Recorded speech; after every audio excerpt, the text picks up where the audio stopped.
Good morning, we hope you are keeping well. It's Thursday. Seems like a long week, but it's nearly there. Bank holiday weekend is coming up. We want to know if you have any plans for the weekend, please. Any little, I suppose, ways of passing the bank holiday weekend.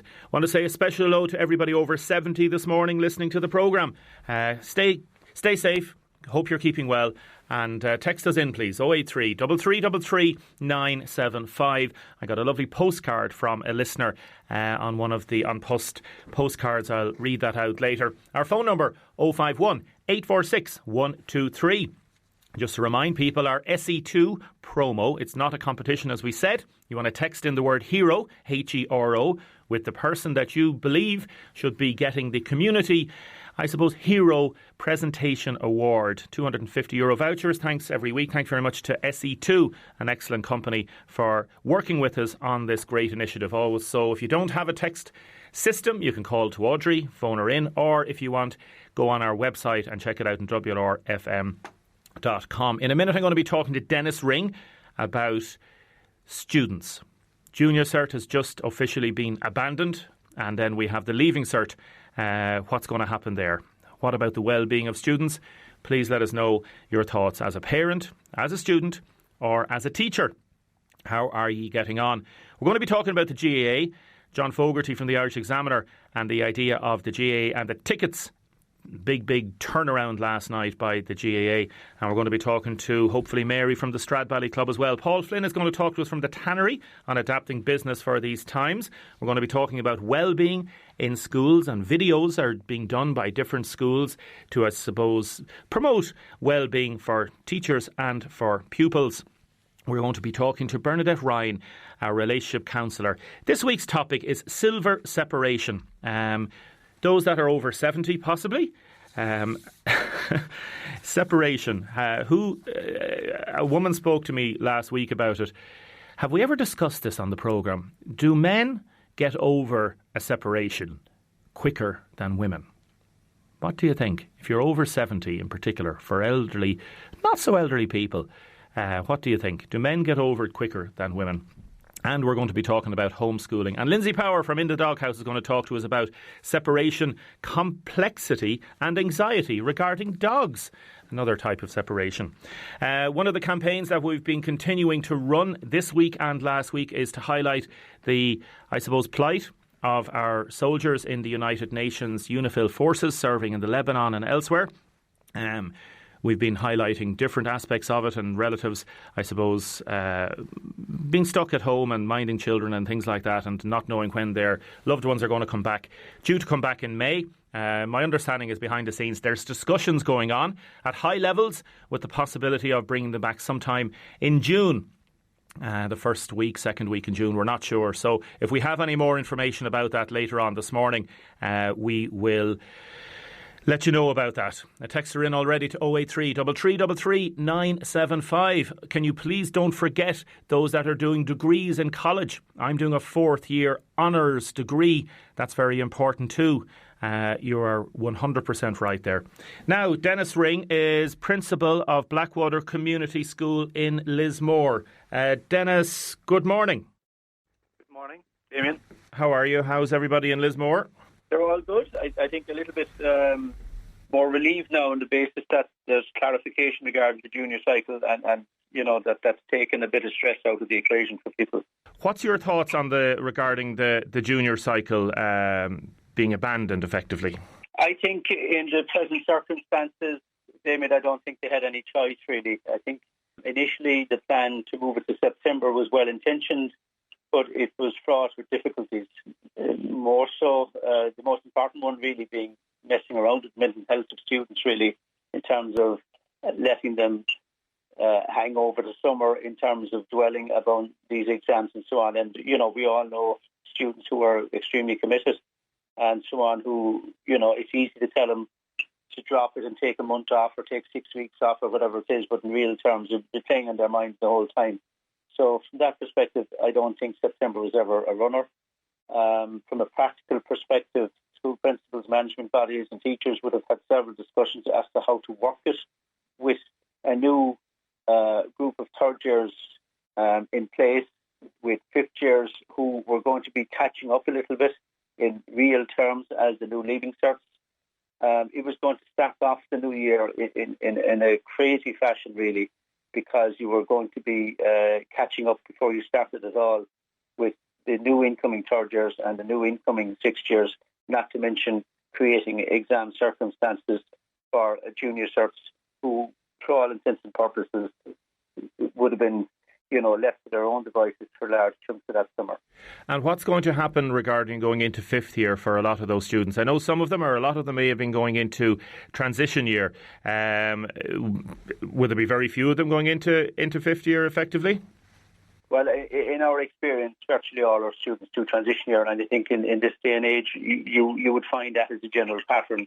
Students tend to leave second level as that little bit older. A lot of them do avail of transition year. Again, if students were to have gone back into transition year and fifth year combination, like that first month would have been crazy in terms of administering exams. In terms of going forward into TY and fifth year, I don't think it's problematic. Students will already have made that decision in their own schools in most instances. TY information nights, for example, would have taken place in January and February. Students would have had applications in regarding doing transition year pre-Easter. So those decisions would have been made. A few students would always want to go on to fifth year, maybe not avail of it. In some schools, actually, transition year is compulsory, so it removes that option from them. In our scenario, we have a few students who would go on, but very few really. Most do transition year. And the other issues, I suppose, going forward is picking levels regarding higher level or ordinary level for their Leaving Cert going forward. But to be honest with you, teachers and students know their levels. Teachers are probably best placed at this scenario to be able to do a cumulative result on what students have been doing throughout the year, and also provide the opportunity of an end-of-year assessment now in the coming weeks. We'll talk about the Leaving Cert in a minute and the fact that maybe a lot of Junior Cert students felt forgotten about with the debate focusing on the Leaving Cert in the last few years. But the irony, I suppose, of all this, Dennis, is one of the main things about the new junior cycle was the introduction of a new curriculum focus on well-being. And this was, to quote the circular, to further enhance the physical and mental, emotional and social well-being of students. What's going to happen to students now that exams are cancelled? What are they going to do now for the final 6 weeks? What are the teachers going to do for the final 6 weeks? Well, in all intents and purposes, I would expect most schools will have end-of-year assessments. The document has come out and explained that cognizance may be given to work completed after the date of the 12th of March when shutdown came in or lockdown came in, and but also teachers will and schools have the opportunity to provide additional assessments within a clearly defined time frame over the next few weeks. So most schools will have some form of assessment in the next few weeks, but as in most cases, the vast majority of their work will. It's one of the things about the junior cycle anyway, that there's supposed to be a cumulative work over a few years. So I think what will happen is that schools will work out what weighting they will put on their end-of-year assessment, the level of engagement, if any, during the course of the last few weeks. I don't think anybody will be penalised for a disadvantage regarding broadband or having any devices and so on. I don't think any of that will happen. I don't think there'll be any students should not be in any way disadvantaged in that, and I don't think they will. I think there will be a weighting put on their pre-assessments, their Christmas assessments in third year, and also going back into summer of second year, and possibly Christmas of second year. And students will have done CBAs as well, so it's at the discretion of schools to, again, add a weighting to that. So what you would find, as in our own case, where we've our staff meeting organised for this evening regarding this, there will be an agreed weighting put on continuous work that students will have done over the last couple of years. So much so, Damien, that before this end-of-year assessment would take place in any individual school, students would have a fair idea as to what grades they were getting to, and teachers will as well. So there won't be any difficulty from the point of view of choosing levels or anything like that going forward. Let me ask you another question. From next year, from next September on, the next school year, the department are asking every school in the country to try provide at least 400 hours a year on well-being. Do you think students' well-being is being sacrificed by focusing on getting the Leaving Cert done? This particular year, is it? Yeah. Yes. I would say... we've had a lot of time to think about this because there's nothing else that's occupied our minds, I suppose, over the last few months, really. Although, obviously, we are in a national crisis and our biggest concern is the well-being of families and the poor families who have been impacted by COVID. And, I would be particularly, I suppose, aware of that. I have a daughter who's a senior radiographer in London in the middle of the whole thing of it. So I suppose that's priority number one. But in terms of our Leaving Cert, I think I was there for the reaction when the orals were taken away and everybody was getting the results. And it was very interesting at that particular point talking to students. Some of the students who had worked extremely hard over the last couple of years and had gone to Gaeltachts and doing whatever you have in terms of preparing for their straw the picture and all of these technicalities they had to do, they were disgusted that the orals were taken away, and obviously students who may not have been as diligent were delighted. It really drove home to me at that particular point in time, the students who have been solidly working over the last couple of years, the vast majority of them were upset at the opportunity of not being able to show what they'd done and the opportunity of expressing themselves in an exam scenario.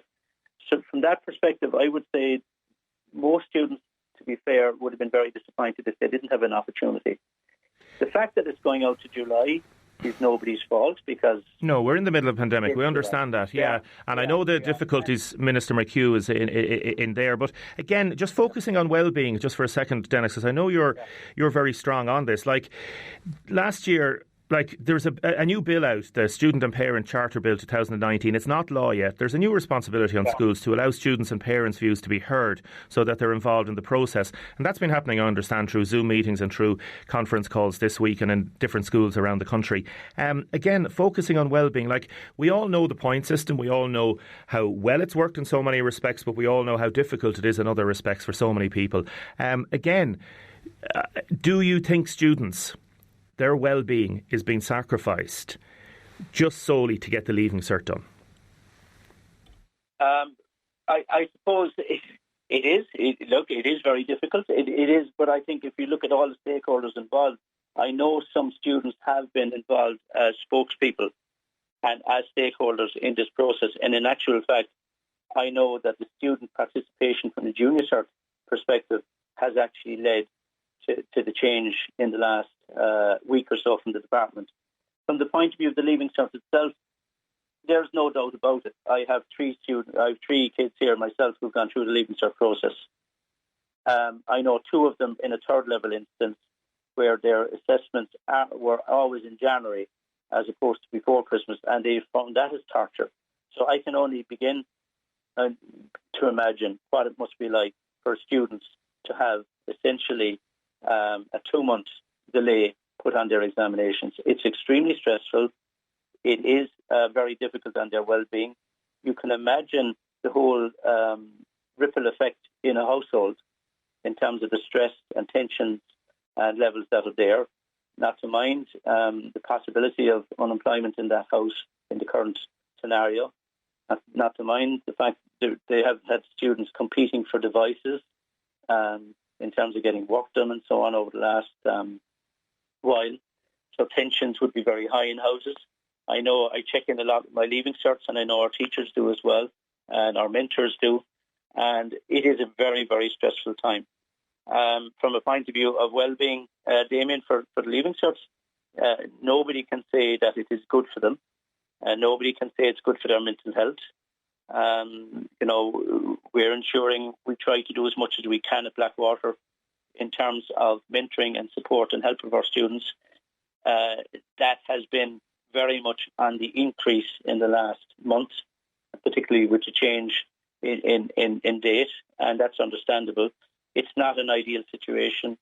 If I had a son or daughter doing it, I would be absolutely very upset for them. Yes. And we understand. It's not good for their well-being. No, we understand that. I don't know what alternative was in place because... Yeah, that's the problem. Like the Junior Cert, there was an element of continuity of learning and continuous assessment brought in as part and parcel of the new junior cycle.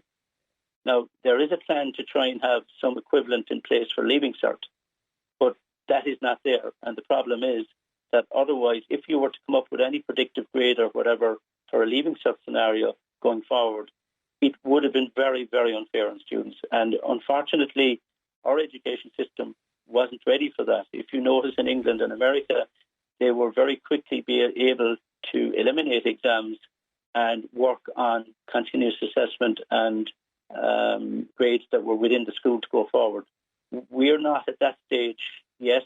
Our new senior cycle isn't ready for the changes that were in the junior cycle, which I would argue is a serious criticism. I would have thought the junior cycle changes and senior cycle changes should have come in hand in glove, but they weren't. But for that reason, I think a predictive grade scenario and not having state exams would probably have ended up with far more stress and also probably would possibly have had legal implications because students would have been deprived of the opportunity of doing what they wanted to do. There would have been no transparency in the process probably, and in its own way would have further contributed to a well-being scenario. And just finally, Dennis, briefly, if you don't mind, are you 100% happy that all your teachers are working the hours they should be working? I have to say, Damien, from our perspective, we have check-ins. We've had weekly staff meetings. We have another one out today. And we have, on our VSware system, you see the interaction, the level of interaction between students and teachers. We have a timetable scenario with our Leaving Certs. In actual fact, in some instances, one of the things we've been told is that they've been doing too much work. So from an Easter perspective, we had to pull back a little bit on it and streamline it because obviously it was a testing scenario working going forward. I couldn't compliment teachers in our own school in Blackwater enough. I have been gobsmacked at their contribution, what they've been doing. And to be fair, I think there are stories of that being replicated all over the country. And to be fair to teachers, a lot of them, you're talking about the well-being regarding students, which is uppermost in all our minds. There are some teachers, you'll know, Damien, you will have had them yourself in your own school, and I would have had them when I was a student, who will always go above and beyond and would be very stressed themselves in terms of ensuring that their students do the very best, because there's an element of pride there within the teachers to get the very best for their students. And we all know of instances from our own education, as well as I'm witnessing it from my own day-to-day experience in Blackwater, teachers who won't sleep until they know that they've done everything they can to ensure their students get over the line and get what, in real terms, they get to realise their full potential. Dennis Ring, Principal of Blackwater College in Lismore, thank you for joining us this morning. Thank you, Damien. Thanks very much, Dennis. Mind yourself. A couple of texts in. Teachers would know what the pupil would achieve in school 6 years, having done their pre's. No reason to sit the Leaving Cert this year, putting students under stress. It's ridiculous, sitting it as well as putting them at risk, possibly. Good morning, Damien. I really feel the Leaving Cert students, I really feel for them, but they have most of their course covered. The fifth years are the ones that are caught in a bad place. Another person say, I know the teachers are doing a great job to help the students, but they're the ones who know the capacity of their students. Neither sitting the exam or predictive grades are ideal, but I still believe predictive grades is probably the lesser of two evils. Students' well-being is paramount. That is from John Pratt, the Mayor of Waterford City and County. The lads in Heatons have got in touch. Happy birthday, Deise O'Leary. How are you, Deise? Happy birthday. Hope you're well. Damien, it would be terrible for my daughter if the Leaving Cert was cancelled, as she did best in the Leaving Cert exam for all of 6 years. Teachers dislike and grade on things going through over the years. Some will do well, I'm sure. Good morning. Can you please say hello to everybody in Carney's Butchers in Johnstown? They do a great customer service, and that's it from Mary. I'm a big sports fan regarding the GAA, but all teams like soccer and games like soccer and hurling and GAA should be cancelled for 2020, particularly the Premier League and GAA Championship. We're going to be talking about that next. I'm going to talk to John Fogarty in a minute. Firstly, a couple of texts. I can't believe the amount of traffic on the roads this morning, particularly around the city. Unreal, says this person. What happens if a student in an exam hall gets the virus? Would all students have to be isolated, says another texter? And also, are schools going to accept responsibility if children come into contact with the virus during exams? What about primary schools not returning before September? How will sixth classes cope with transition without preparation from teachers? Please give a big shout out to St John of God's Primary School in Waterford. Gone be above and beyond all the work they've been doing. They've been brilliant. A massive shout out to Mrs Golden and all the girls in senior infants. And another issue regarding social distancing. The World Health Organisation saying they recommend 1 metre, but we're all saying 2 metres here. Social distancing on the GAA field. John Fogarty, good morning. Good morning, Damien. How are you? Good. It'd be interesting, you'd see, if a lad a nippy corner forward to be able to say to the corner back, now you have to stay 2 metres away from me. You can't come near me, huh? Yeah, we could see a lot of scores. There'll be nobody pulling each other's shorts or giving an old slap with I suppose the hurley, you get 2 metres. You might get a bit of an old dig in, I suppose. Not into the ribs. Listen, thanks so much for joining us, Irish Examiner sports correspondent. Your report yesterday in the paper was really good, and it led the way in, I suppose, the GAA have now rescinded their decision.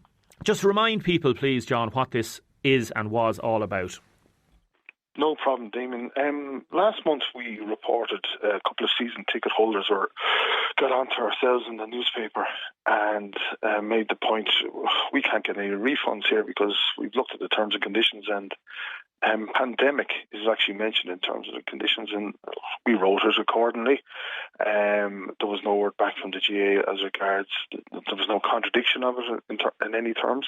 But recently, just this week, a couple of people on Twitter picked up the fact that the terms and conditions had actually been changed last month. So we got on to the Crow Park about that, and they confirmed that it was within their rights to change their terms and conditions without informing season ticket holders. So that's where the story came from. That they could refuse refunds or on the basis of a pandemic. This was the change that was made last month. We wrote the story, and a couple of other newspapers picked up on it as well. I have to say that, and obviously there was a lot of pressure on the GA to give something back in some sort of a refund or some sort of a discount on next year's season ticket, which they've already said. So a good news story, Damien, for once in a very difficult time for all of us, obviously. Yeah, and credit where credit's due, John. You led the way on this, and fair play to you. And others, as you say, promoted the story as well, but you really did lead the way on this, because it seemed, and I was listening to Dermot Jewell from the Consumers Association last night, it seemed like a sleight of hand, the idea of putting this in just before the St Patrick's Day, and the idea that you wouldn't get a refund if the current season is not completed. It just smacked it smacked of kind of, it wasn't right. I've seen the expression, and it certainly came into my mind, Damien, sharp practice. I've seen it mentioned in a couple of other places, and when I spoke to Dermot the other day, when I explained the situation to him, he was adamant that there was something amiss here, and at least something has happened now. You've seen the explanation from the GA that they insisted that there was no intent to mislead people on this one, but you just have to wonder, why did it take a newspaper article to change people's minds on this in the tickets office in Crow Park. Like, if you look at it like this from a Waterford perspective, Damien, there was still at least one league game for the hurlers, and obviously the first championship match which would have been Sunday week against Tip in Lodge Park. There was still, of the €120 for this base season ticket, there was still about €40 or €50 worth of it left remaining for a Waterford season hurling season ticket holder. So people are saying, listen, it's not a huge amount of money, but you know what, it is when you add it all up. It is, yeah, and I've one of those people on the line who was very concerned about this. Just stay on the line, John, if you wouldn't mind for a minute, please. Mary Walsh, good morning, Mary. Good morning, Damien. Mary, you're a member of the famous Stradbally Club, and how much did you pay for your season ticket in December or January? I paid €200 for the season ticket because I get the club on it as well. And to be honest, Damien, it's a really good scheme. You get huge value out of it. Say, if you take last year, for example, 2019, I got all my league hurling matches up to and including the league final in Croke Park free. And I got the first round of the championship. And then I had every adult club match in the county that I wanted to go to. I'd agree with you. It is a very, very good scheme. It's a very good deal. You felt really annoyed, did you, when you heard about the idea of not getting a refund? It wasn't so much the not getting the refund. It was the fact that paid employees of the GAA up in Croke Park decided that they were going to operate outside the law. This was a breach of the Sales of Goods and Supply of Services Act, and it was also a breach of other EU regulations that stipulate that you should get a refund. Now, to be honest, I wouldn't mind if I got a refund or if I got some bit off next year's ticket. But I'd be really bothered that because of this rumpus now, that the whole scheme could collapse, because there are other issues with the scheme as well. And one of the main issues with it is, and I didn't have the radio on because I'm working from home, so I don't know what John Buckley said. But one of the other issues is that when you go to a match and you attend, you have to be really vigilant the following week, because you have to check that your attendance is recorded. Because on a regular basis, supporters of different counties will find that their attendance at a particular match was not recorded. The most recent one in the case of the Waterford hurling supporters was the match in Mullingar. And when you email Croke Park about the ticket section, they're downright arrogant, and there's no other word for it. I actually had to produce my tag. Now, I'm lucky in that I have an account with eFlow, and I was able to print it off and able to prove I went through the toll plaza in Portlaoise on that day. And I know you want to thank John for doing the article. John, what do you have to say to what Mary has to say there? Well, Mary, she's absolutely right. Her concerns about it, about the season ticket, like, you have to be. It's a loyalty scheme, Damon. These are the people who are purchasing these, particularly in Mary's case with the club as well. It's not just a case of going to county games; she's going to club games as well. It's these people that the GA has to look after the most, in terms of obviously those who give back to their clubs, but again, those who are going to games, those who have to be on their best behaviour, as Mary was saying, because you have to turn up to games if your county goes far in a championship, you have to be going to games to keep up the 60% attendance rate. These are the people who the GA should be looking after most, and it's good that they have had a change of heart as regards this, but it's just a pity that it had to come to a newspaper article. It shouldn't have had to come to that. Yeah, as I said earlier in the preview to the programme, they did a U-turn as quick as Nudie Hughes would do a turn in Clonus on his day. Do you remember Nudie Hughes, John? You do? Oh, he's a friend of mine. A Monaghan footballer. I'll tell you, the GA, in some respects, fair play to them. They issued a message last night saying season ticket holders confirmed refunds will be available, while stressing the GA remains hopeful of completing this year's competitions. And a lot of people texting us in saying it was disgraceful that the GA had initially put this into the small print on March the 15th. Mary, I know you want to say, yeah, it's good now that they've done this U-turn. Do you think this leaves a bad taste, a kind of a sour taste in the mouth because of what's happened? It probably does, but to be honest, with that scheme, there's always a little bit of a question mark, given the problem with having your attendance recorded. And it's the attitude. And the problem I have with it is that if somebody's going to give flack over, we'll say, your attendance not being recorded or something like this happening with that scheme, it's always the elected officials in the county board that will get it. But in actual fact, the people that did this are paid staff in Croke Park. It wasn't any elected official who did it. And that's where the real problem is, because the wrong people are going to get the blame for it. And the existing issues with the scheme are not going to be sorted out. And surely a bit of an upgrade on software or whatever would improve those scanners so that everyone's attendance was being recorded. And that there would be an instruction in the GA from the Arts Juror Horse that paid staff operate within the law of the land. John, it was a breach of the law of the land. John, Mary makes some very good points there. Absolutely, there's no denying it. This again, it comes back to the main point here, Damon, that the people who purchase these in good faith have to be looked after. You can't just pull the rug from under people's legs here as regard this, and with the small print, like, you know, the GA in the terms and conditions say, well, listen, you have to read the small print, and we mightn't tell you when it's going to update it. Well, you know, after this now, at least I would imagine the terms and conditions are going to be a little bit more favourable in terms of those who the season ticket holders. But again, it's just an unfortunate situation that it had to come to this.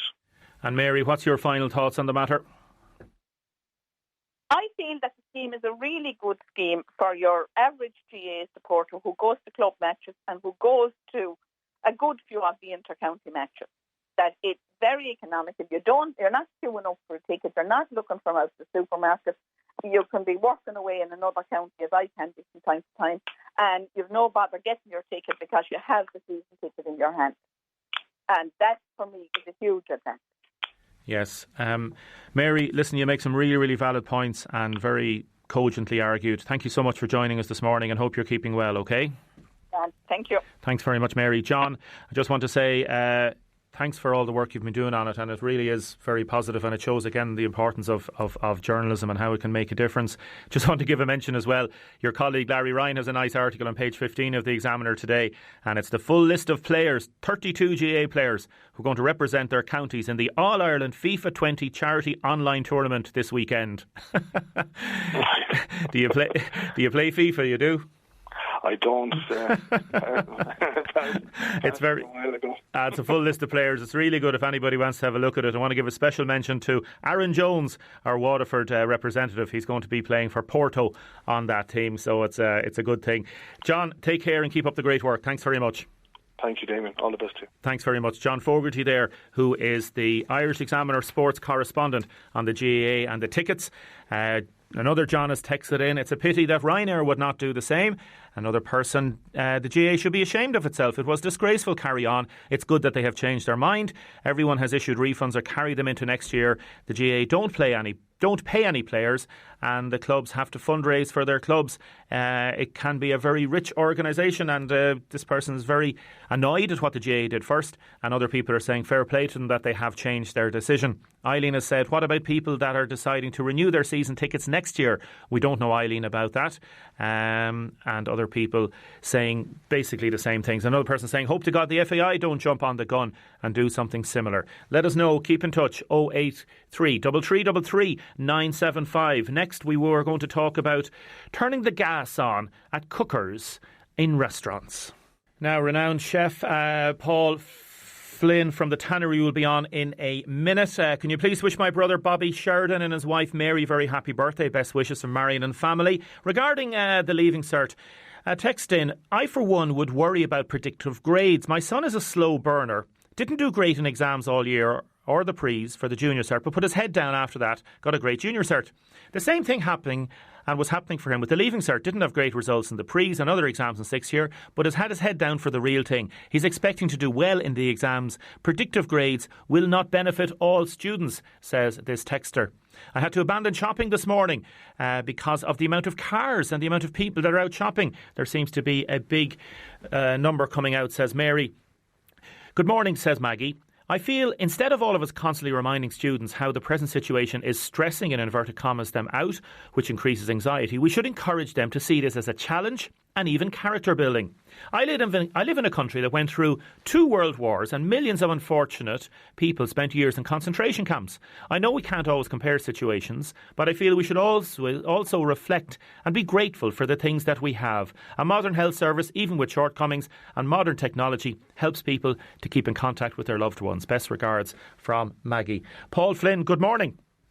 Hi, Damien. How are you? I'm good, thank you. I'm good. Maggie puts a different perspective on it there, that we should be grateful for what we have and we're going to get through this. Do you think it's character building in some respects? Well, it certainly is character building. But yes, there is, of course, we should be grateful for what we have because, this is very serious. There's a lot of people dying out there. We have to be really careful. I totally understand that. It's a matter of national health.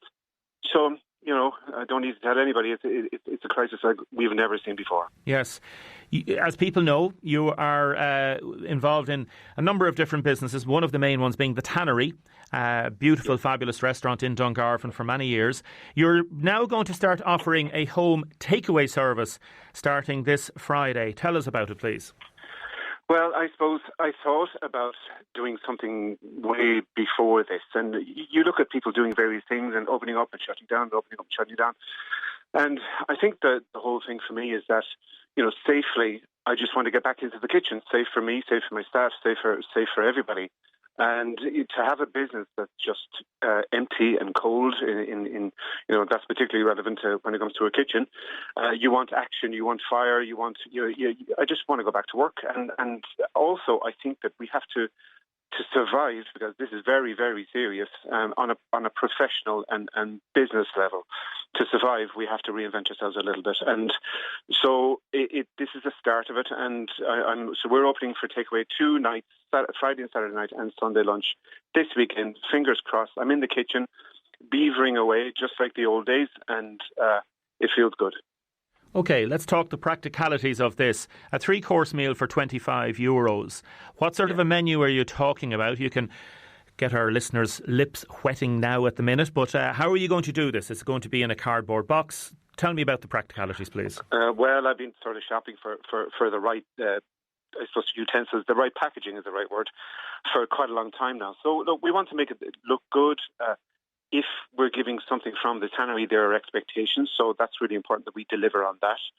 It's a short menu, 2 starters, 2 main courses, 2 desserts, and there's a little thing of sides this week. We will evolve. I want to keep it small because it's me, and I'm not as young as I used to be, so the old galloping around the kitchen is a little bit slower than usually. So it's a family affair. More will be taking the orders. And the idea of the practicalities are people ring in the order from today.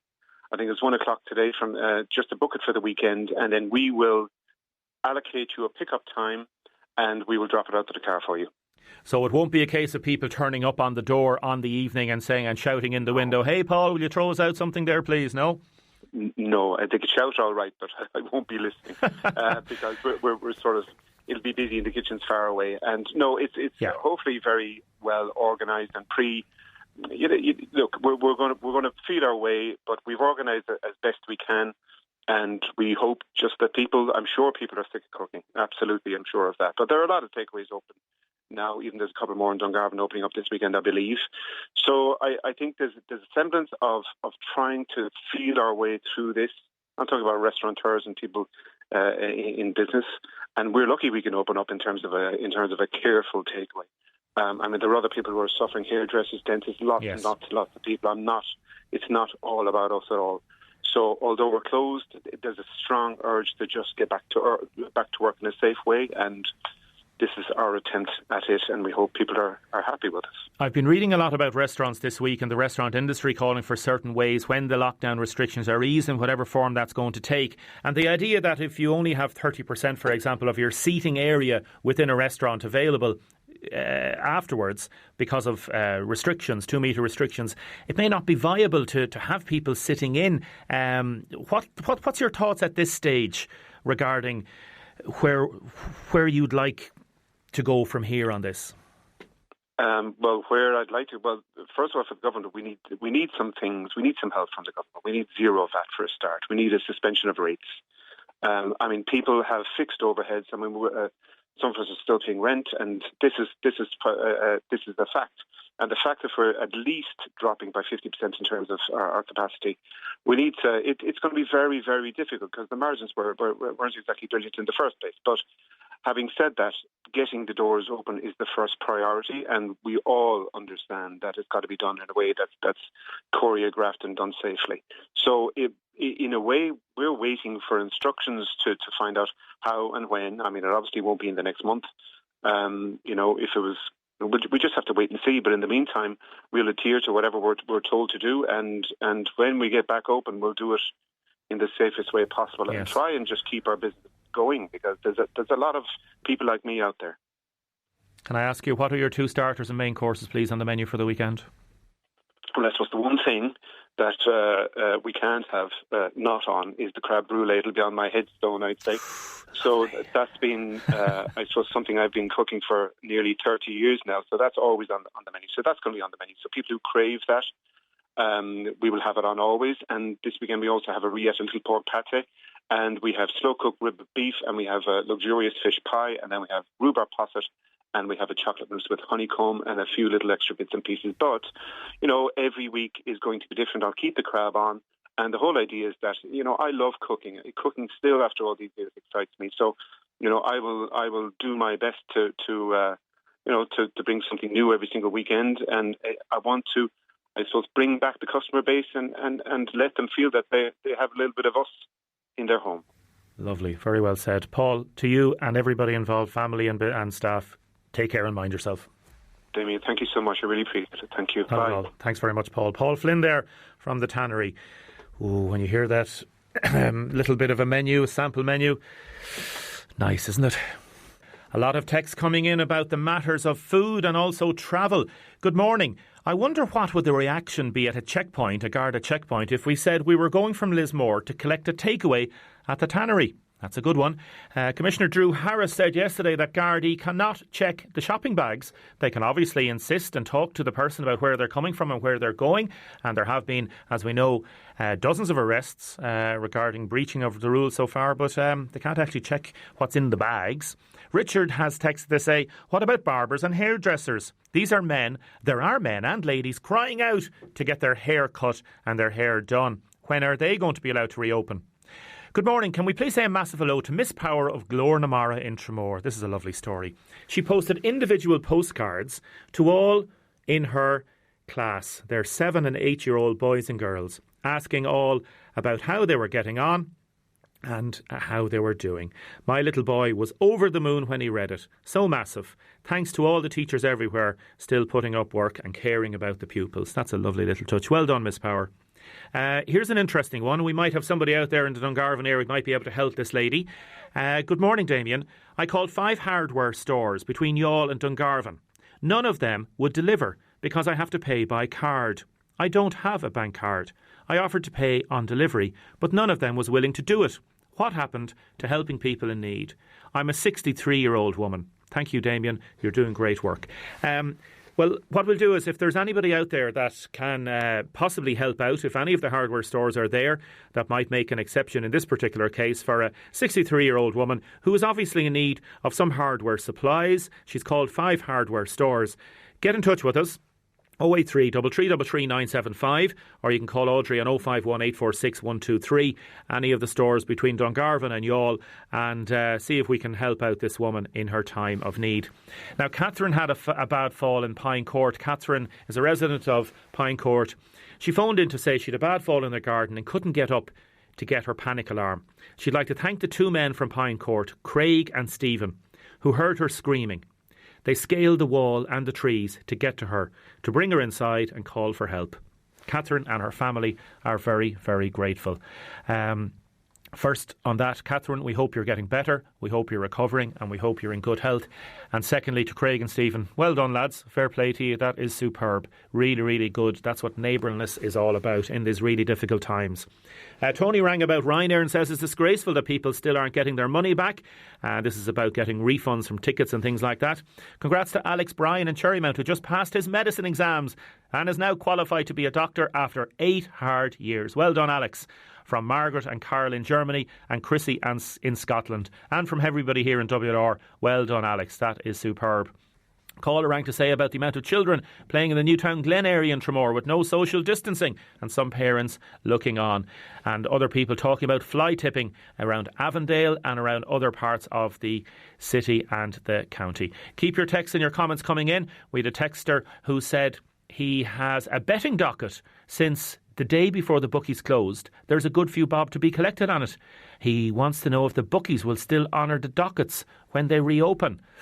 That's a good one. Anybody know? Let us know, please. 083 333 975.